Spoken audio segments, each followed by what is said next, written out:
প্রিয় বন্ধু আমার, জওয়ান সাথী আমার, সামান্য এই কয়েকটা দিনের জওয়ানি নষ্ট না করা, কোনোভাবেই নষ্ট না করা। তো এই জন্য বললাম এই সূরা মুলক এটা আল্লাহ তাআলা অত্যন্ত ফজিলতপূর্ণ একটি সূরা। রাসূলুল্লাহ সাল্লাল্লাহু আলাইহি সাল্লাম বলছেন এটা কবরের আযাব থেকে রক্ষা করবে। এই সূরা নিয়মিত তাফসীরের মধ্যে আমি নিজে পড়ছি, তাফসীরে কুরতুবীতে আছে। আল্লাহর নবী সাল্লাল্লাহু আলাইহি সাল্লাম বলেন লাওয়াদিত্তু, নবীজি বলেন আমার দিলের আশা, আমার দিলের তামান্না, আমার উম্মতের প্রতিটা মুমিন তার কলিজার ভিতরে, তার জবানে এই সূরা মুলক থাকুক, সূরা মুলক থাকুক। অর্থাৎ রাসূলুল্লাহ সাল্লাল্লাহু আলাইহি সাল্লাম বলতেন আমার প্রতিটা মুমিন বান্দা উম্মত যেন এই সূরা মুলক তেলাওয়াত করে, যেন কবরের আযাব থেকে রক্ষা পায়। নবীজি 5 ওয়াক্ত নামাজের পরে, আল্লাহর কসম ভাই এখানে অনেক ওলামায়ে কেরাম আছে, আপনি জিজ্ঞাসা করুন, নবীজি 5 ওয়াক্ত নামাজের পরে, সরদার দু আলম নবীর তো কোনো গুনাহ নাই, তিনি নিষ্পাপ, তিনি তো জান্নাত উদ্বোধন করবেন। আনা আউয়ালু মান ইয়াকরাউ বাবাল জান্নাহ, নবী বলছে আমি সেই মুহাম্মদ যে প্রথম জান্নাতের দরজা আমি নাড়ব, জান্নাতের কড়া নাড়ব আমি মুহাম্মদ। ভিতর থেকে ফেরেশতা বলবে আপনি কে? আমি বলবো মুহাম্মদ। ফেরেশতা বলবে আনতাজিরু লাক, আমি তো আপনার অপেক্ষাই করছিলাম, আপনি আসবেন বলেই তো অপেক্ষায় ছিলাম, আপনি উদ্বোধন করে দিলেই তো বাকিরা ঢুকবে। তো সেই নবী যিনি জান্নাত উদ্বোধন করবেন, তিনি 5 ওয়াক্ত নামাজের পরে ভাইয়া প্রতিদিন তিনি যেই কথাটা দোয়া করতেন, এর মধ্যে একটা দোয়া এটা, আল্লাহুম্মা ইন্নী আউযু বিকা মিন আযাবিল কবর ওয়া মিন ফিতনাতিল কবর ওয়া মিন ফিতনাতিল মাসীহিদ দাজ্জাল ওয়া মিন ফিতনাতিল মাহইয়া ওয়াল মামাত। আল্লাহ আমি কবরের আযাব থেকে পানাহ চাই। নবীজি নিজে বলতেন। প্রিয় ভাই বাবা আমার, চলেন সবাই নিয়ত করি, নিজেকে গুনাহ থেকে বাঁচানো দরকার, নিজের আল্লাহর নাফরমানি থেকে বাঁচানো দরকার। আল্লাহ তাআলা বলেন ইন্নাল্লাযীনা ইয়াখশাউনা রাব্বাহুম বিল গায়ব, আমি আল্লাহকে না দেখে, আমার কথাগুলো আখিরাত সম্পর্কিত, এগুলোকে না দেখে যারা আমি আল্লাহকে ভয় করে, আখিরাতকে ভয় করে, জাহান্নামকে ভয় করে, কবরকে ভয় করে, আল্লাহ বলেন তাফসীরের মধ্যে লিখছে ভয় করে মানে হলো গুনাহ বর্জন করে। কোন ব্যক্তি আল্লাহকে ভয় করে, খোদার কসম এই কথার অর্থ হলো গুনাহ ছেড়ে দেয়।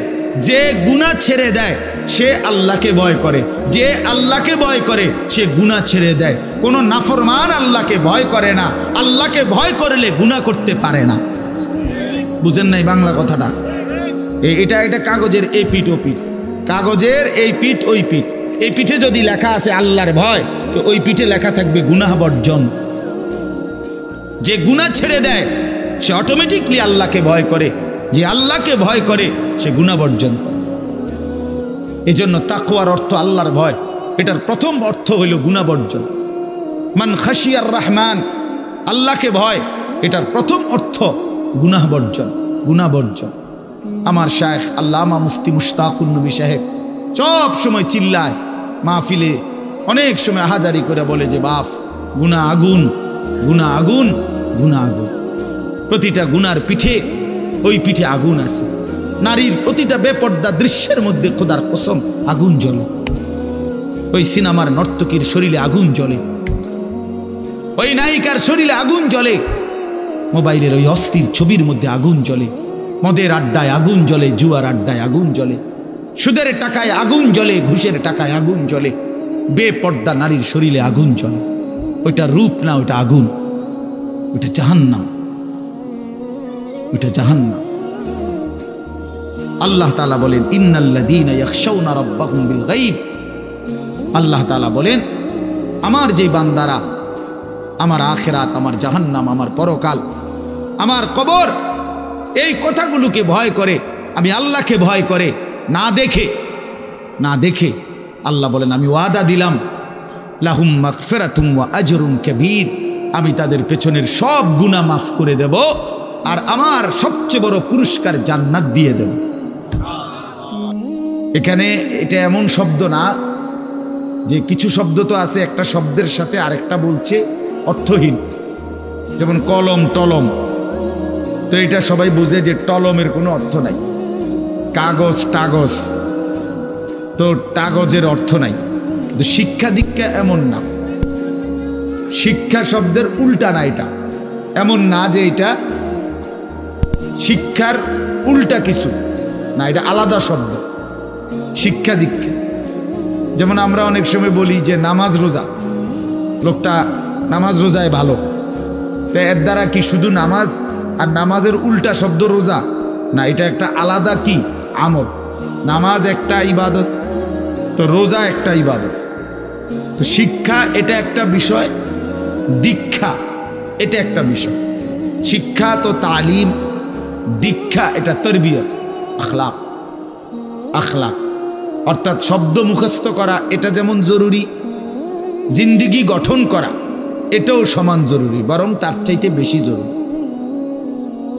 এজন্য আমাদের ফেনীর একজন বড় বুজুর্গ আলেম আছেন, ফেনী জামিয়া রশিদিয়া মাদ্রাসার হজরত মাওলানা মুফতি শহীদুল্লাহ দামাত বারাকাতুহুমুল আলী, বাংলাদেশের অনেক বড় একজন বুজুর্গ আলেম। হজরতের মাদ্রাসা ফেনীতে, সেই মাদ্রাসা একটা মাদ্রাসায় কওমি মাদ্রাসা, সেখানে প্রায় 6 থেকে 7 হাজার ছাত্র পড়ালেখা করে। প্রায় 200-র উপরে উস্তাদ আছে, 200-250 হবে। তো এই জন্য বললাম যে হজরত সবসময় বলে যে পড়া মেধা অনুপাতে কম বেশি হইতে পারে, কিন্তু আখলাক বরাবর হইতে হবে। আখলাক, ছাত্র মেধাগত যোগ্যতার কারণে কেউ রুল নাম্বার 1, কেউ রুল নাম্বার 10, কিন্তু আদব আখলাক বরাবর বরাবর হওয়া চাই। আমরা এটা খুব খেয়াল করি না। আজকে সবাই মনে করে বাচ্চার পড়ালেখা হচ্ছে, ঠিক আছে, পড়তেছে, যাইতেছে আসতেছে, ছেলেটা পড়তেছে, রেজাল্ট আসছে, কিন্তু আখলাক কোথায়? যে ছেলেটা কখনোই প্রস্রাব করে টয়লেট পেপার ব্যবহার করে না, দাঁড়িয়ে বসে প্রস্রাব করার ক্ষেত্রে কোনো পার্থক্য করে না, তো তার আখলাক, তার জীবন গঠন হইল শব্দ না মুখস্থ হইল? শব্দ না মুখস্থ হইল? যে ছেলেটা তার মোবাইলের মধ্যে রাত দিন নাচ গান ছবি জিনা ব্যভিচারের দৃশ্য অথবা শুধু শুধু অনর্থক মোবাইলটা টিপল, তো পড়া তো মুখস্থ করলো, কিন্তু আখলাক কই হইল? আখলাক কই হইল? 3 বছরের বাচ্চার হাতে মোবাইল দিয়ে দিছে, 2 বছরের বাচ্চার হাতে অভিভাবক মোবাইল দিয়ে দিছে। মানে খামখেয়ালির এক জিন্দিগি। এক সন্তান গঠন কিভাবে করতে হয় মুসলমান তাও জানে না, তাও জানে না। বাচ্চাকে টেলিভিশনের হাতে তুলে দিছে, টেলিভিশন দেখে দেখে শেখো। বাচ্চাতে সমবয়সীদের হাতে তুলে দিছে যে সমবয়সী বন্ধুদের সাথে আড্ডা দিতে দিতে যা শেখো শেখো। এটা কখনোই কি না, নিয়ম না।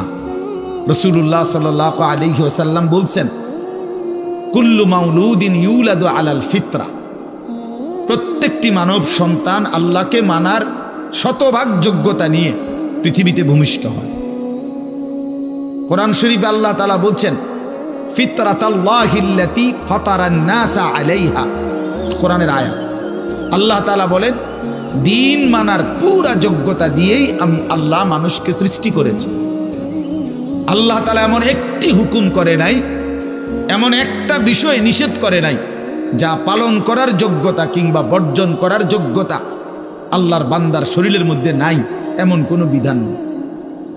আমার মধ্যে রুকু করার যোগ্যতাই নাই, অথচ আমারে রুকু করতে বলছে, অথচ আমার কোমর বাঁকা হয় না, বিষয়টা এমন না। আমি সেজদাই দিতে পারি না, আমার হাঁটুও বাঁকা হয় না, কনুইও বাঁকা হয় না, কোমরও বাঁকা হয় না, অথচ আল্লাহ আমারে বললেন সেজদা দিতে। বিষয়টা কি এমন? কথা বুঝছেননি আমার কথাটা? আমারে বানাইলেন তাল গাছ, আমারে বলতেছেন সেজদা দিতে। এইটা বললে না জুলুম হইতো? এটা বললে না জুলুম হইতো? কিন্তু আল্লাহ তাআলা যতগুলো হুকুম করেছেন, যতগুলো নিষেধ করেছেন, প্রতিটা হুকুম পালন করা, প্রতিটা নিষেধ বর্জন করার 100 যোগ্যতা আল্লাহ তাআলা বান্দার শরীরের মধ্যে দিয়েছে।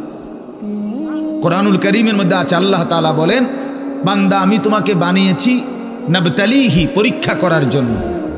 আর পরীক্ষায় উত্তীর্ণ করার উপযোগী ফাজআলনাহু সামিআন বাসীরা, আমি আল্লাহই তোমাকে শুনবার জন্য কান দিয়েছি, দেখবার জন্য চোখ দিয়েছি। তাফসীরের মধ্যে লিখছে, অর্থ হইল আমাকে মানবার পুরা যোগ্যতা সম্পন্ন শরীর দিয়েছি। ওযু, গোসল, নামাজ, রোজা, হালাল হারাম, পাক নাফাক সব কিছু বান্দা পালন করতে পারবে এমন যোগ্যতা দিয়ে তারে মানুষ বানাইছে। মানুষ হইবার পরে, মুসলমান হওয়ার পরে কেউ যদি বলে আল্লাহর এই হুকুম পালন করা আমার পক্ষে সম্ভব না, তাহলে এটা হইতে পারে তুমি ছাগল, মানুষ না। তুমি গরু ছাগল ছাড়া আর কিছু না, তুমি মূলত হাইওয়ান। ইনসান হইলে পারতা,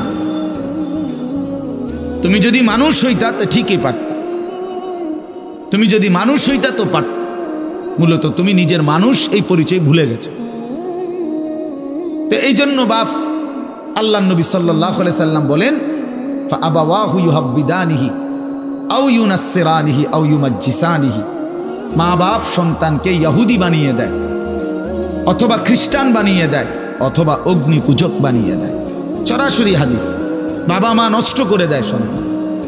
রাসূলুল্লাহ সাল্লাল্লাহু আলাইহি সাল্লাম বলছে, বাবা মা 3 বছরের বাচ্চাটা ছোট্টবেলা থেকেই ঘরে টেলিভিশন দেখে, রঙিন সিনেমা দেখে, নাটক সিনেমা দেখে, তারে এটা শিখাইবার ক্ষেত্রে কে ব্যবস্থা করে দিল? তার মা বাপ। এ তো 3 বছরের বাচ্চা বাজার থেকে কিনে আনে নাই, টেলিভিশনে এত বড় এটা তো বাচ্চাটা আনে নাই, এটা তো তার অভিভাবক আনছে। এই 3 বছরের বাচ্চাটারে কার্টুন দেখার জন্য, গেমস খেলার জন্য এত বড় মোবাইলটা, এটা তো তার বাবাই দিছে, অথবা তার মা, তার দুলা ভাই, তার বড় ভাই, তার চাচা, এমন কেউ একজন তার হাতে তুলে দিছে। এজন্য আমি সবসময় বলি, যেই মা বাপ অভিভাবক সন্তানের, অপ্রাপ্ত বয়স্ক সন্তানের হাতে এই বড় মোবাইলগুলো তুলে দেয়, এই মা বাবার চাইতে বড় জালেম আর কেউ না। ওরা নিজ হাতে সন্তানকে গলা টিপে হত্যা করে ফেল, ধ্বংস করে দিল, বরবাদ করে দিল, বরবাদ করে দিস। অসংখ্য অভিভাবক আমাদেরকেও তো বলে, বাচ্চা হুজুর খায় না, ঘুমায় না, বাচ্চা মোবাইল না দেখতে না দিলে খায়ও না, ঘুমায়ও না, কান্দে, শুধু কান্দে কান্দে। তার এই বদ অভ্যাস কে বানায়? আর দ্বিতীয় কথা হইল, কান্দলে কি হয়েছে? কোনো বাচ্চা যদি কান্দে, তো কান্দলে কি মরে যায় মানুষ? তো হেতে কান্দুক, কান্দলে কি হয়েছে? কানতে কানতে সে একসময় থেমে যাবে। 3 বার পরে, 4 বারের পরে সে বুঝে নিবে যে এটা আমারে দিবে না। কথা বোঝেন নাই? কাঁদতে কাঁদতে নইলে 3 বার কাঁদলো, 4 বার কাঁদলো, 10 বার কাঁদলো, একটা পর্যায়ে সে বুঝবে যে এটা আর আমারে দিবে না, এটা আমারে দিবে না। এই জন্য বাপ আমার এটা খেয়াল করা চাই। আমি এই কথাটা শুরু করছি এই কথার থেকে, যে কোরআন সুন্নাহর ইলমের জন্য, আদব জন্য। এক তো আপনি শুনলেন প্রতি সপ্তাহে জুমার বয়ান হয়, ইমাম সাহেব কইতে পারবো, ইমাম সাহেব কি কয়, আমনে আমনের মতো, হুজুর হুজুরের মতো না। এই শুধু এতটুকুর জন্য আসা যাওয়া, আল্লাহর কথা শোনা, যে কি শুনলাম কিছুই বুঝলাম না, নিজের জন্য কিছুই গ্রহণ করলাম না, এটা ইনসাফ না। আল্লাহর কোরআন জিন্দেগি বদলাবার জন্য, আমাদের জীবনের পরিবর্তনের জন্য আসছে, পরিবর্তনের জন্য। কোরআনুল কারীমের প্রতি অক্ষর নূর, কোরআনুল কারীমের প্রতি অক্ষর হুদান, হেদায়েত, কোরআনুল কারীমের প্রতি অক্ষর মাউইজা, উপদেশ, কোরআনুল কারীমের প্রতি অক্ষর বুশরা, সুসংবাদ, কোরআনুল কারীমের প্রতি অক্ষর বাসায়ের, অন্তর্দৃষ্টি সম্পূর্ণ জ্ঞান, কোরআনুল কারীমের প্রতি অক্ষর আহসানাল হাদিস, সর্বশ্রেষ্ঠ কথা, কোরআনুল কারীমের প্রতি শব্দ মুতাশাবিহান, সাদৃশ্যপূর্ণ, কোরআনুল কারীমের প্রতি শব্দ মাসানি, বারবার তেলাওয়াতকৃত, পাঠকৃত। কোরআনুল কারীমের অসংখ্য বৈশিষ্ট্য আল্লাহ তাআলা কোরআনে উল্লেখ করেছেন। মা ফাররাতনা ফিল কিতাবে মিন শাই, আল্লাহ বলেন একটা বিষয়ের আলোচনা আমি বাদ দেই নাই কোরআনের মধ্যে। ওয়া নাযালনা আলাইকাল কিতাবা তিবয়ানান লিকুল্লি শাই, বন্ধু আমি আপনার উপরে যে কোরআন নাজিল করেছি তার সমস্ত কিছুর বিস্তারিত বর্ণনা। এজন্য বদনসিব ওই সন্তান, ওই অভিভাবক দুর্ভাগা, যে মুসলমান পরিচয় দেওয়ার পরেও নিজ সন্তানকে আল্লাহর কোরআন দেখে দেখেও পড়তে জানে না। আল্লাহর কোরআন দেখে দেখ, ছোট বাচ্চা হাফেজে কোরআন হয়েছে। এই মাত্র দেখছেন আমরা হাফেজে কোরআন হয়েছে, মুসলমানের সন্তান আল্লাহর কোরআন 30 পারা কলিজার মধ্যে গ্রহণ করছে। আর কি পরিমাণ দুর্ভাগা মুসলমান, আল্লাহর দেওয়া চোখ, আল্লাহর দেওয়া জিব্বা। আল্লাহ কোরআনে বলছে আলাম নাজআল লাহু আইনাইন, বান্দা আমি কি দুইটা চোখ দেই নাই? ওয়া লিসানান, আমি কি জিব্বা দেই নাই? ওয়া শাফাতাইন, দুইটা ঠোঁট কি আমি দেই নাই? হাসরের ময়দানে আল্লাহ তাআলা জিজ্ঞেস করবে, বান্দা আমার দেওয়া দুইটা চোখ, আমার দেওয়ার জিব্বা, আমার দেওয়া ঠোঁট, এত লক্ষ কথা বললা, এত কিছু দেখলা, এত শব্দ উচ্চারণ করলা, পৃথিবীর কত লক্ষ কথা তুমি জীবনে বললা, অথচ আমার কালাম সর্বশ্রেষ্ঠ আসমানি কিতাব মালিকের এই কোরআন, এটা একটু দেখে দেখেও পড়তে পারো না। এর চাইতে বড় বদনসিব আর কে হইতে পারে?